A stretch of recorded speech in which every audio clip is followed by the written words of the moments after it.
বাংলাদেশের রাজনৈতিক ইতিহাসে অলিখিতভাবেই সবচেয়ে আলোচিত বা শ্বাসরুদ্ধকর দিন হতে যাচ্ছে 17 নভেম্বর।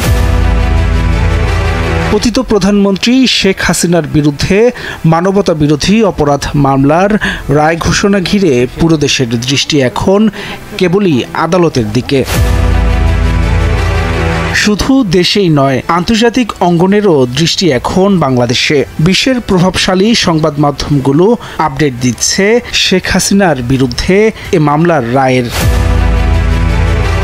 বিবিসি তাদের প্রতিবেদনে লিখেছে, বাংলাদেশের রাজনীতির ভবিষ্যৎ এক ঐতিহাসিক মোড় নিতে যাচ্ছে। সিএনএন বিশ্লেষণে বলছে, দক্ষিণ এশিয়ার ক্ষমতার সমীকরণ এই রায়ের মাধ্যমে নতুন করে সাজতে পারে।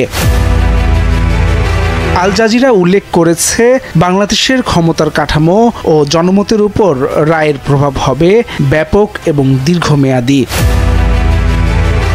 রায় ঘোষণার আগের দিন থেকেই জোরদার করা হয় ঢাকার নিরাপত্তা। আদালতের সামনে অতিরিক্ত পুলিশ, র্যাব এমনকি বিশেষ নিরাপত্তা ইউনিট মোতায়েন করা হয়। রাজনৈতিক দলগুলো চোখ রাখছে এই রায় কিভাবে পাল্টে দিতে পারে দেশের ক্ষমতার ছক।